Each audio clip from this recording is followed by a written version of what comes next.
Cool. Hey everyone. Straight away. Mate. Not even a warm up. Hi everyone. Welcome to the Arty and Nat show. This is our First one for 2019. Yep.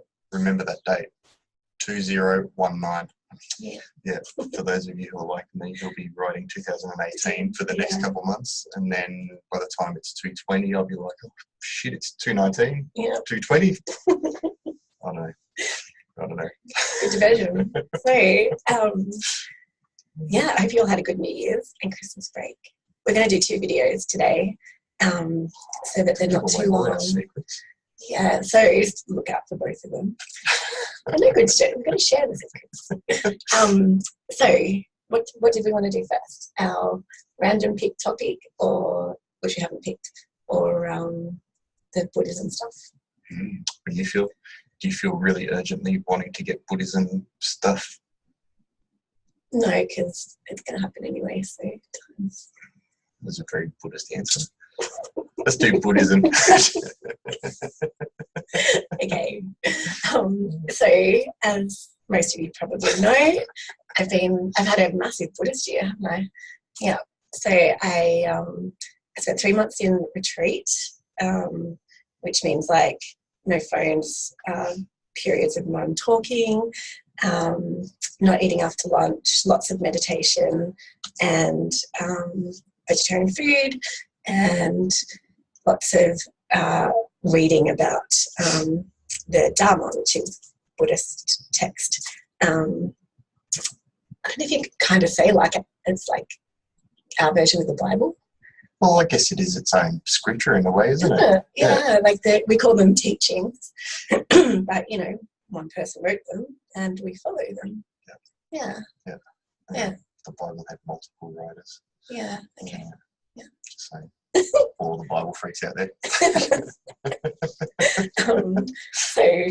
And then and I'm one of them. Just I wasn't being rude or anything. Yeah, so I can ask him God questions. Yeah. And then I had 3 weeks over in India and Nepal doing a Buddhist pilgrimage, which means following all the sites of the Buddha, the historical sites. And then I did a 11-day Buddhist philosophy course on basically perceptions, which was so awesome. So I'm like, oh my God, I definitely have to do a video on Buddhism on its own, and then add other stuff later. So this is why I want to do the Buddha stuff. Well, what if we go back to the beginning? And let's say, all right, what drew you to take that path to start with, you think? Oh, yeah. Okay. Yeah, true, because people will be like, why the hell would you hide away for that long? So life got pretty shit, really. Like I was taking, too much personally, and not grasping on to things. So whether it was, money and being able to pay the mortgage while I was working part-time, stuck working part-time because of my loss of vision. And then, just felt like I just wasn't, every time I'd tried to take 2 steps forward, I'd not be knocked back.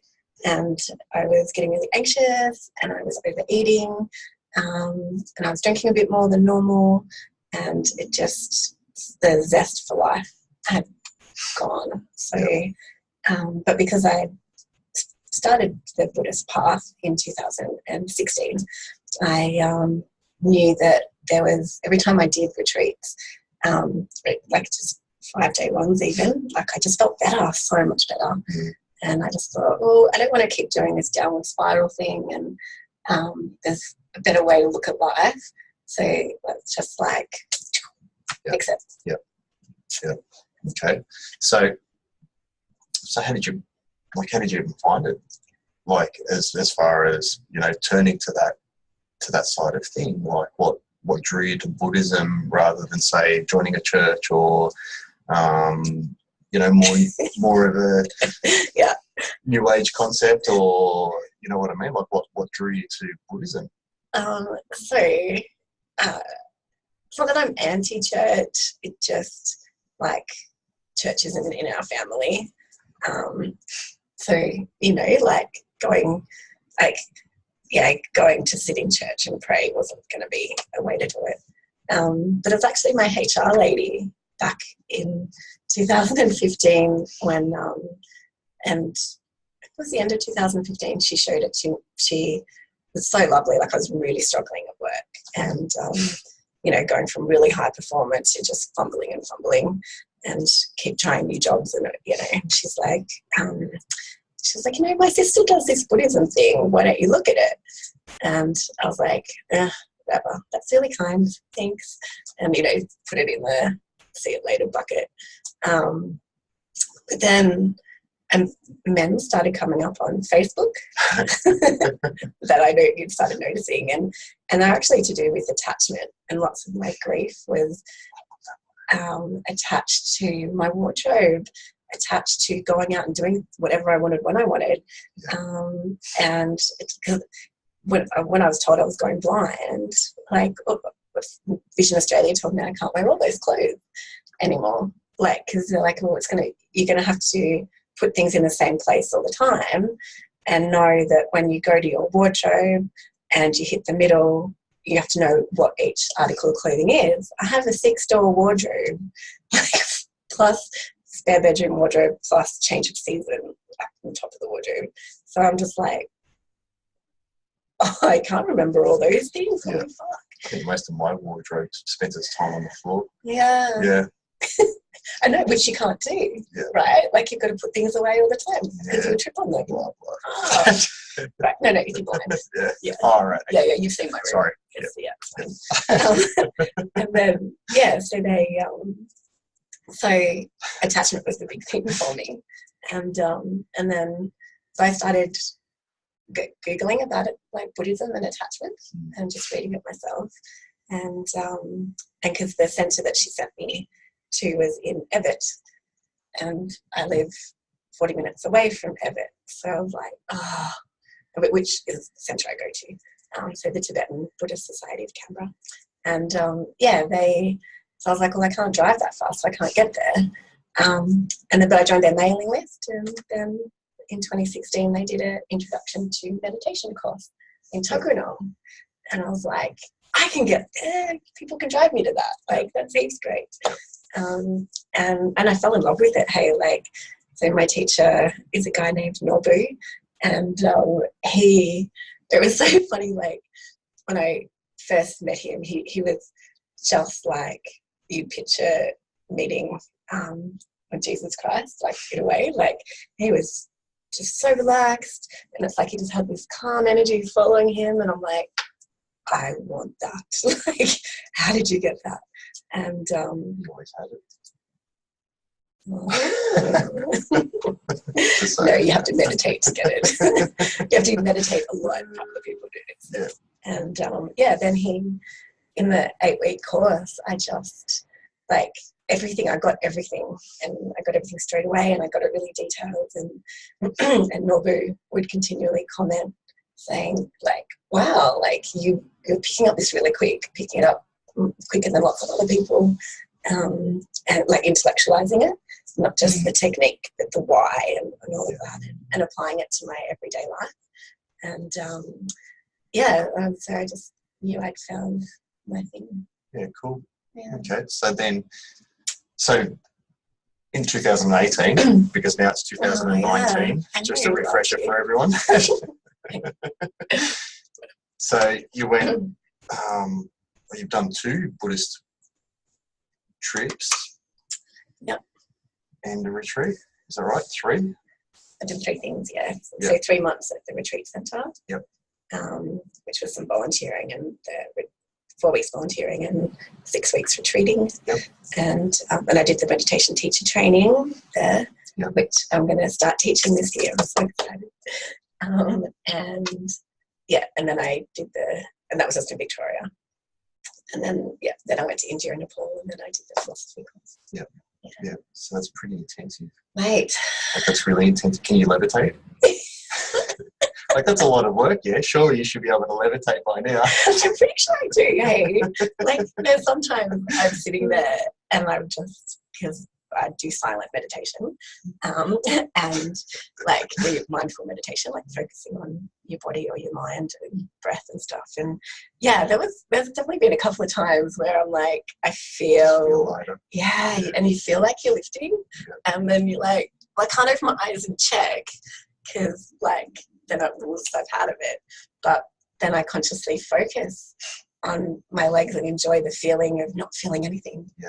Because it's like I can't feel the cushion and I can't feel the floor, and if I'm in a group meditation in the Gompa, which is our temple, I can't feel the people around me or hear them. Like it all disappears. So yeah, I call that levitating. So I had a question.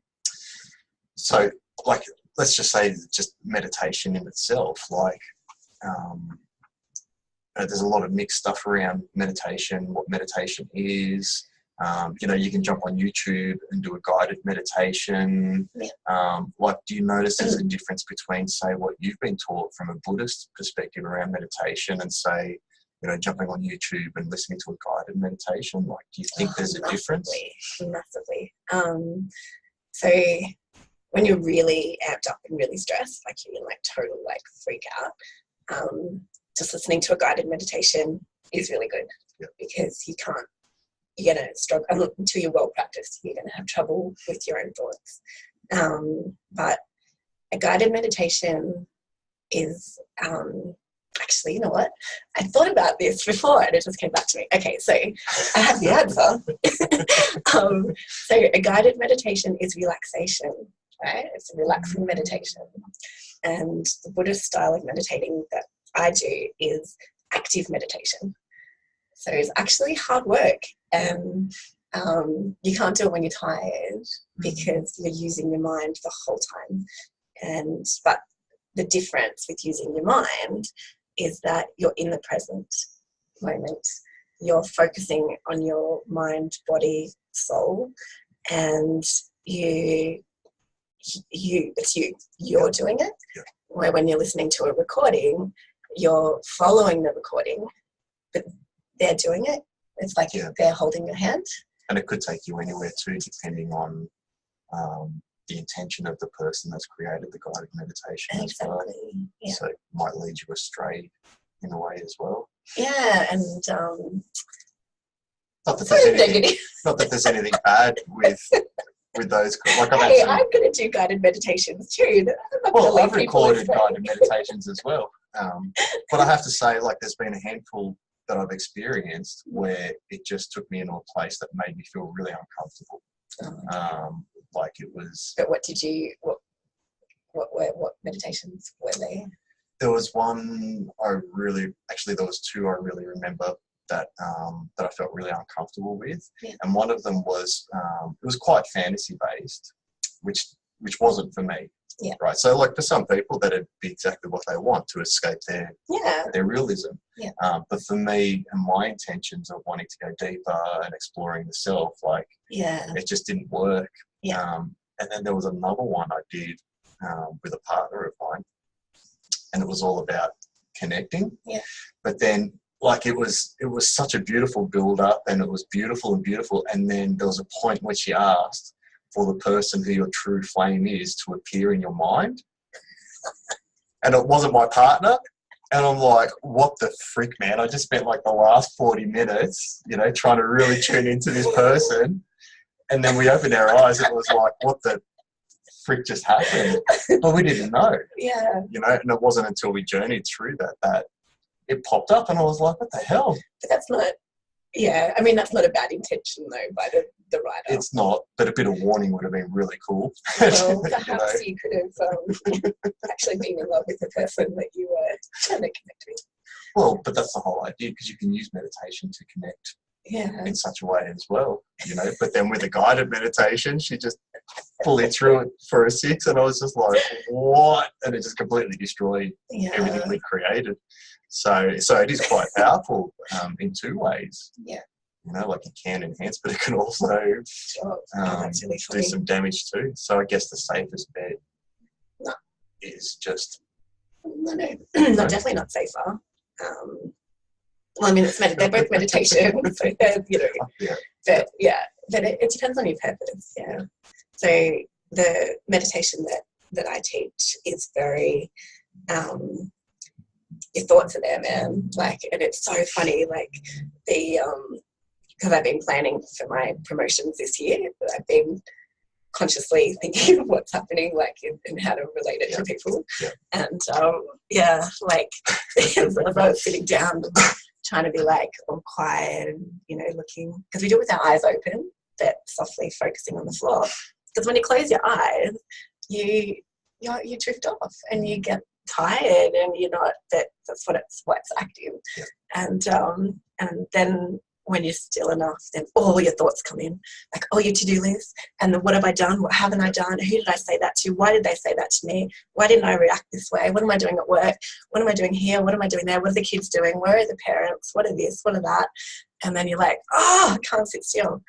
And so I was figuring, like, I think when I do my drop-in sessions, I'm going to be like, now just as we start to drop into silence, you're going to get the barrage of thoughts, but just focus back on the body and focus back on the breath. It's kind of like a double whammy, though, because the moment you say you're going to be forced to the barrage of thoughts, it's going to be like, oh my God, what does she mean by that? But you do, like, you meditate in silence as well. And man, they're just I'm just asking outside, because my opinions on meditation are much stronger than I'm projecting, but actually I might do a side video on some of the experiments with blood that I've done around meditation and effects on the body. But anyway. Yeah.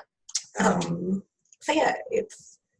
And I like to ask challenging questions because I think that's where you get the best answers. You do, yeah. No, I was just trying to think. I had, the reason I wanted to say that to people is so that they don't get overwhelmed, because your thoughts come in, man. Like, they do. And it's because then your mind's like, well, I'm not distracted. She's not distracted with anything. She's not looking at TV. Let's get her. She's not on her phone. She's not going for a walk and looking at everything else. She's like completely still.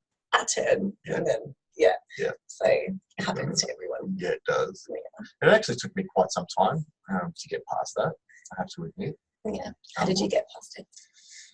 Practice. I actually created my own guided meditations because I felt I understand how I worked.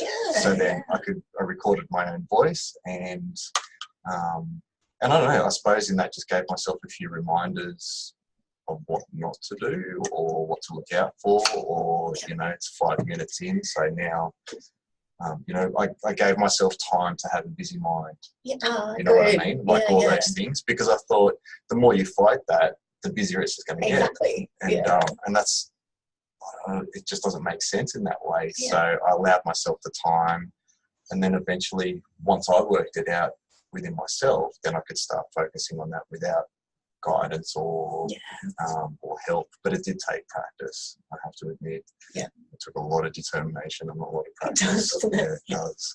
Yeah, in my daily practice, I allow time for thoughts. Because, like, if I only have 20 minutes, and I do the Buddhist readings before and after, but 20 minutes is a quiet time. That it's 5 or 10 minutes, and then it's gone, and then I was getting stressed because I'm like, man, I'm meant to be up to the next stage, and I haven't even done stage 1 because I'm still in my head, kind of thing. And I was like, I've because I've voice recorded the reading so that I don't have to read because of my eyes. So I can do it even if I'm tired and eyes are sore. And so, it even, like, there's a point where it goes, gently, okay, now let's start on the focusing on the blood posture. And I was like, God, that girl that recorded that, she's so knows me. Yeah. So I think that'll be my next phase, is the posture. How important is posture, do you think? In meditating? Very important. Yeah. You need to,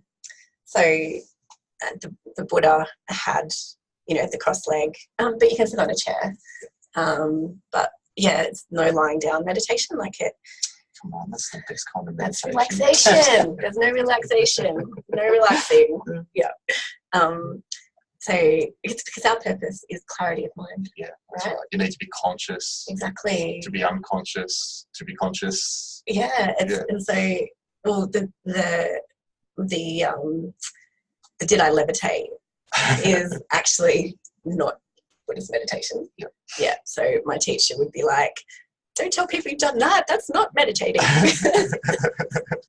Like, I think that'd be my first question. Can you teach me how to levitate?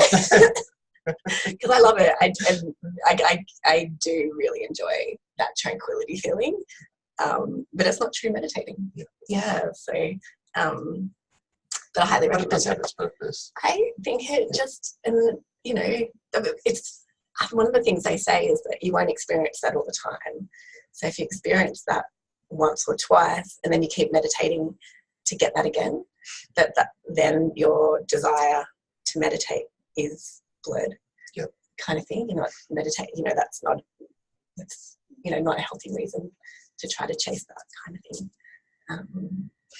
You know what I mean? Yeah, that's fair. Yeah. And but yeah, so the posture. So yeah, so the Buddha worked out that by having full control of your body. So, you know, sitting cross-legged if you can on a cushion. You know, there's positions for your hands. You actually have to hold your hands up, hey, like just near your belly button, like that.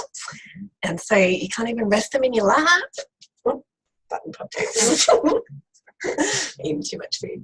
And you can't rest them on your knees. Like, it's, everything is active. Yep. You know, there's no, like, and your back is really straight like an arrow, and you're, you know, looking down on the floor with your eyes soft focus. So it's all active. Yeah. But what that does is that set the position for meditation. So your body learns that whenever it's in that position, this is what's going to happen. Yeah. Yeah. And then you go into the state of what's going on. Yeah. And it's funny because, like, dealing with heaps of different clients around hypnosis as well, I found those who laid down got less results than those if I put them in an uncomfortable chair. Yeah, because they're still engaged. They're still conscious and engaging with you. Well, I saw it as kind of, I mean, this is just a personal opinion, but I sort of saw it as a bit of trickery going on, because they're so consciously aware of keeping themselves up. Yeah. That, like, their mind was so busy on just staying focused with the body that there was a lot going on behind that they weren't aware of. Well, that your voice was so boring that when they were laying down they could fall asleep, but when they're sitting on the chair. Sure. That was very nice. You've given me hypnosis before. But I found there was more result with people sitting up and having to be conscious of, you know, not nodding off and falling off the chair than lying down. Yeah. Although the other thing that I find interesting with hypnosis, just on the side, is those that do lie down and start snoring, the moment I tell them to wake, they wake. No. Yeah, it's really freaky. Yeah. Yeah, because from the outside as the facilitator, I have the impression that they're fast asleep. Yeah. But are they?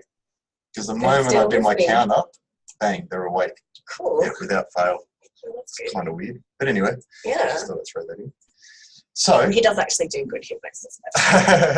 With an exceptionally boring voice, and that's what makes it really powerful. Because you're like, oh my god, shut up. Because he's still talking. No, a good we're going out to dinner after. Yeah.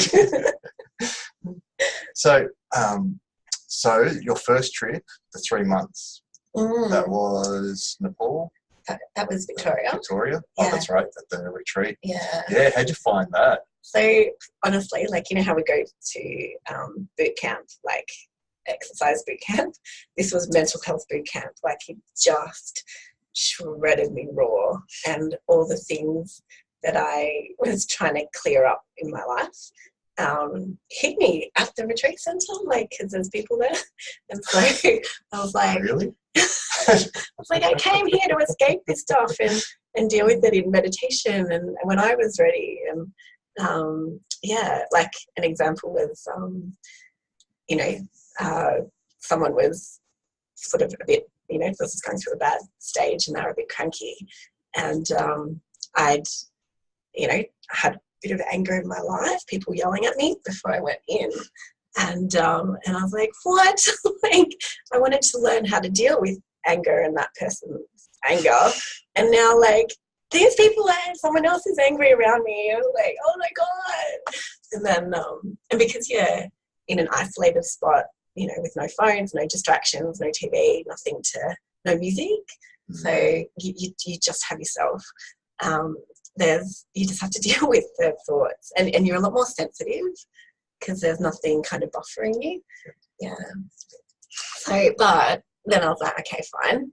So what I did was when I'd organised with the teacher to have some particular texts that I read, and I was reading a lot on compassion and loving kindness, and there's stuff about anger in those readings. And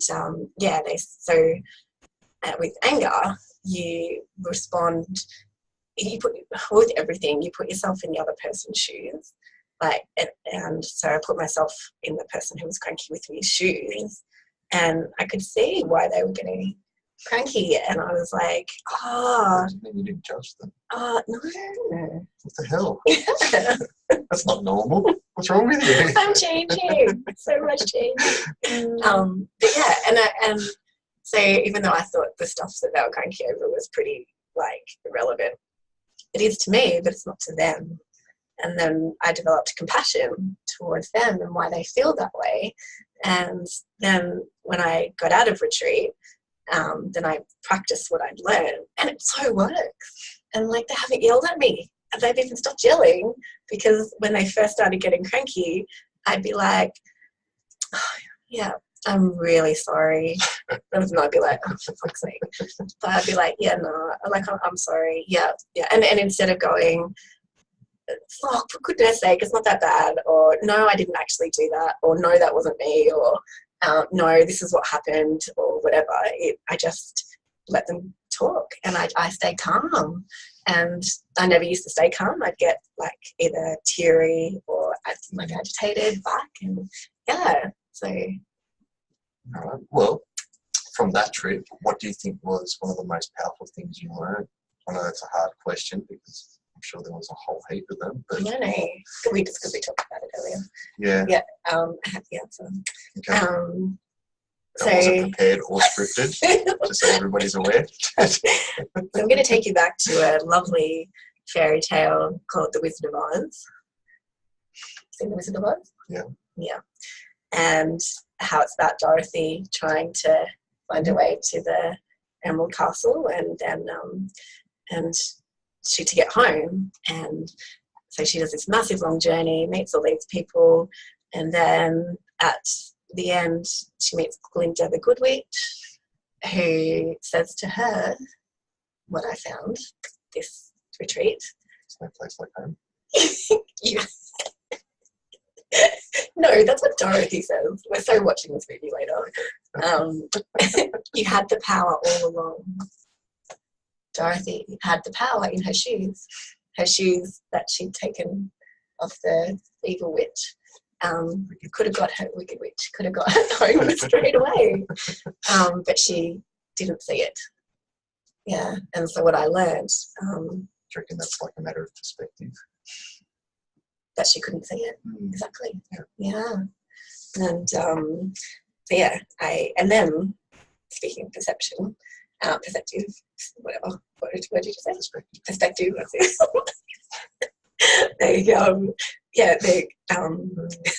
The Buddhist philosophy course was on perception.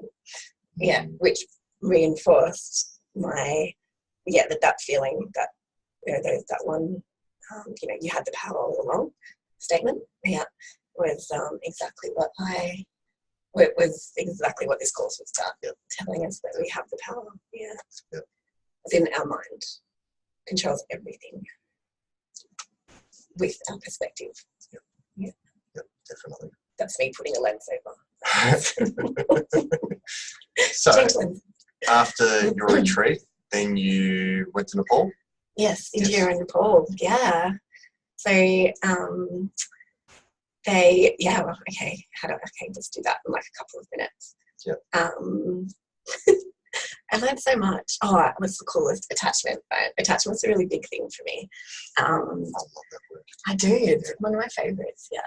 And attachment and materialism. And So like, you know how sometimes when you go away or you do something, you want to take home a memory of it, right? Like a physical memory, like you buy something, you know, and go, this is my trip to Nepal, this is my trip to India, this is my trip to Paris, whatever, right?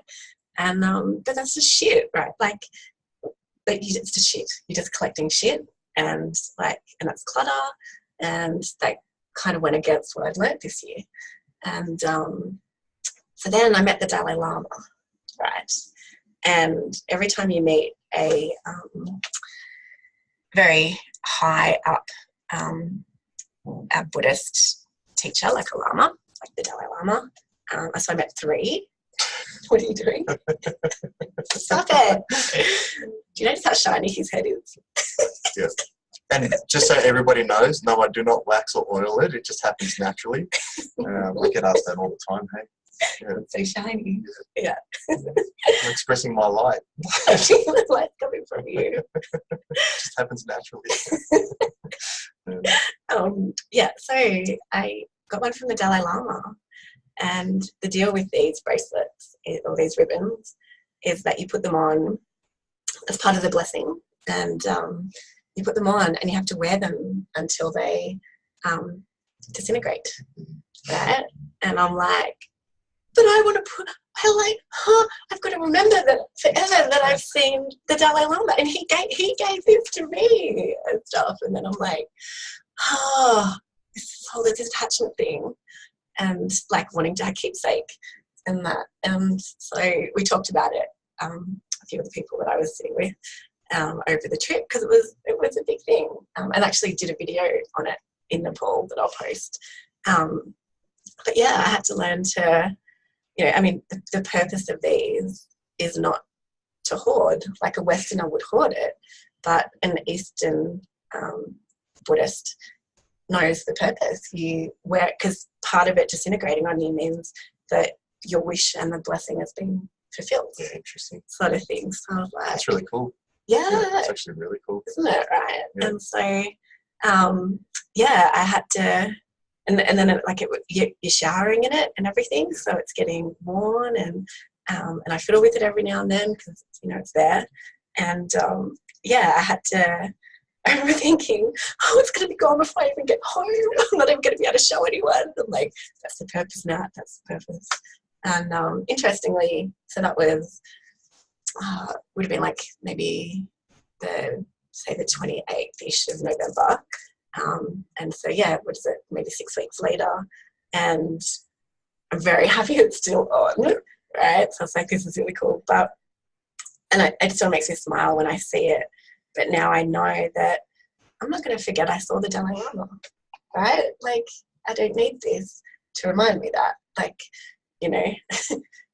though in saying that, just clean my screen. It's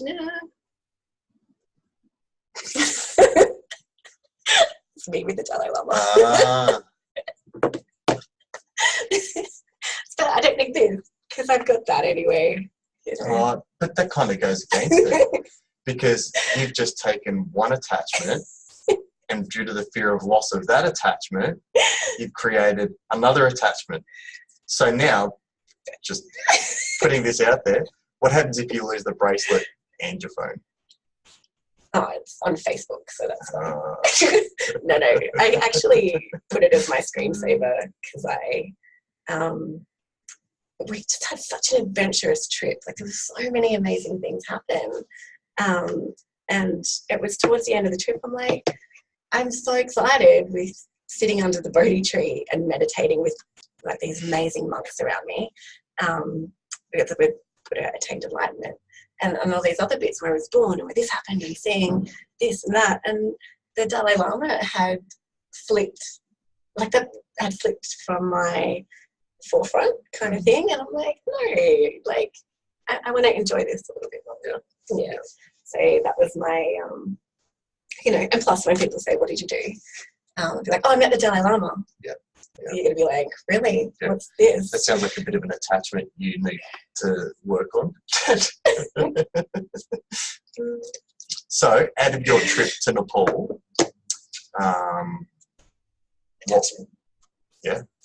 Okay. And have you worked through attachment yet? You always have to work through attachment. Yeah, it's a tricky one, isn't it? But I just love that word because on a spiritual level and on an etheric level, it's a really important part of our spirit beings. But anyway, so and then and then I just last week came you home finished for up. Christmas. Yeah. And the Tibetan Buddhist Society did a philosophy course.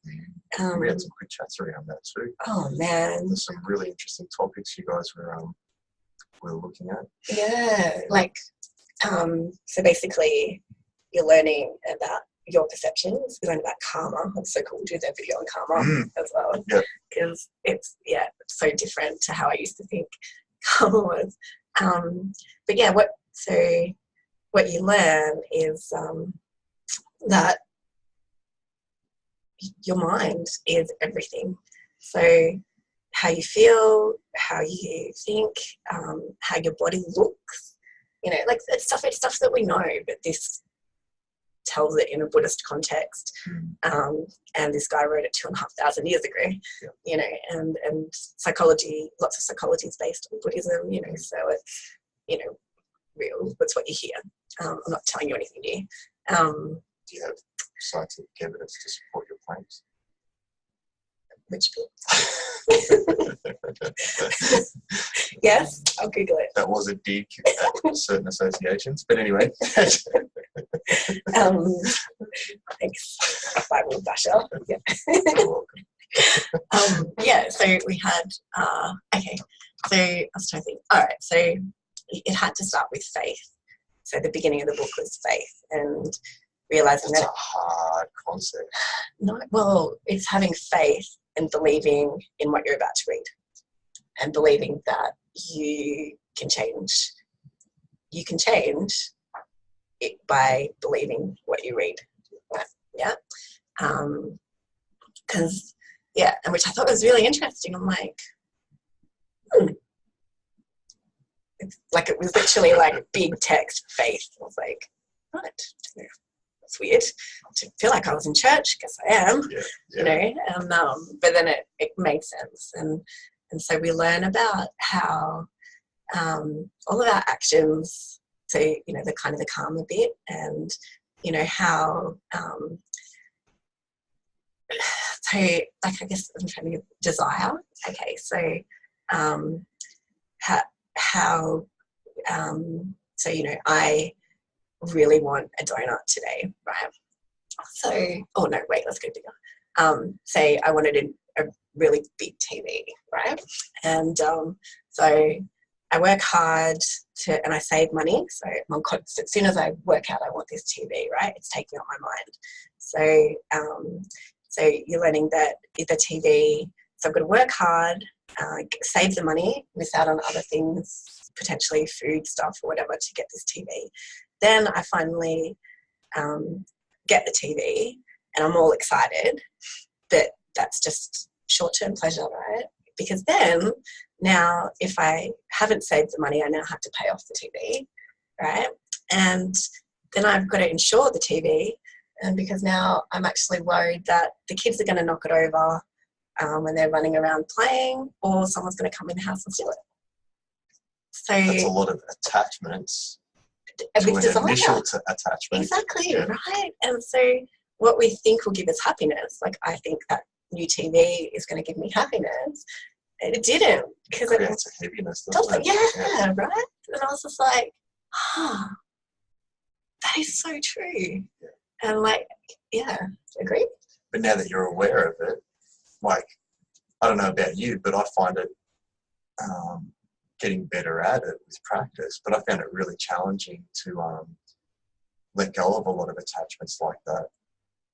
Yeah, a lot. And like, I think once I was kind of aware of it, I didn't realize how much it was holding you back and weighing you down. Not just that, but how much in so many different aspects of my life that it was so relevant. Yeah. Like even around relationships, like non-physical things, like you said, completely physical, and even to the point of self-worth. Yeah. Like it was. Yeah, it's really interesting. It's quite a quite a deep area. It was, yeah. This, like, we went through a textbook kind of thing. So, yeah, it was very deep. Yeah. That's pretty cool. And then the angle with that one was you desire something and think it's going to make you happy. Yeah. But it was just temporary pleasure. Yeah, that's right. And so what we were learning, my focus of the learning was to work out how to get ultimate happiness and stuff. And I was like, oh, there you go. Look how much stress a new TV would actually give. Yeah. And in a biblical sense, it would be the devil that would grant you those things. Yeah. And, you know, like making a pact with that side of things is just that. It's just a thought. Yeah. Yeah, see, it's all in our mind. Yeah. Yeah. Yeah, because like the devil as an archetype, you know, doesn't do for you. However, it gives you the courage, says the right things, the appropriate things, you know, and hence the attachment, because you're attaching to something that isn't real until you make it real. Yeah, it's really interesting. Yeah, exactly. Yeah. And then we learned more about loving kindness and compassion and tolerance and impermanence, and emptiness, but I'll explain those things later. But actually, the emptiness topic was really funny. That'd be a bit of a head muncher. As part of our exams, we all had to get up. Our names were randomly drawn from a hat at the end of each top 2-hour teaching session, and someone had to give a talk. The guy I was sitting next to, Mark, and I would both hadn't spoken, and the emptiness one was coming up, and which emptiness is like, there is nothing. And I was like, oh my God, I hope I get this one, because I'm just going to go sit up the front, put the microphone on, open my book, and go, okay, so I'd like to, we're going to be learning on emptiness, reviewing on emptiness, and that's my topic. All right, thank you. Open, close. Yeah, but neither of us got drawn out. We're like, damn it, that was so funny. Yeah. So you could go, how many fingers am I holding up? Good answer. Really good answer. Yeah. But I'll definitely do other videos on the chapters. We should explore some of these topics. Yeah, they're really good. And it's definitely part of my wellness with Nat stuff. He's doing lots of those. Yeah. Actually, a shout out to all you guys who support us. If there's any topics you guys want us to discuss or look at, you know, just leave a comment or get in touch with either one of us. Exactly. And when we get enough following, we'll start doing actual live ones. And now that I'm back in town, we've been doing the recordings because I wasn't here very often. But now that we can be in the same room and do them regularly. So is there anything you'd like to conclude with?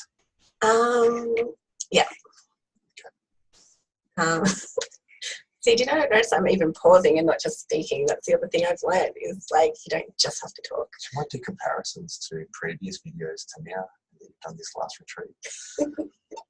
Let's just see. At least I'm still paying you out, right? Yeah. Also, stop distracting me. I'm trying to think of a final comment.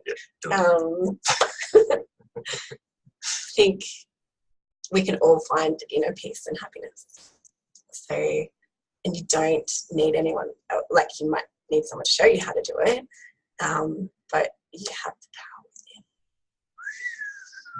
within. Yeah. And, but yeah, that'd be heaps more cool videos. Yeah. Well done. Nice. Yeah. All right. Thank you for listening. This was a Thanks, fun guys. one. And remember, it's 2019.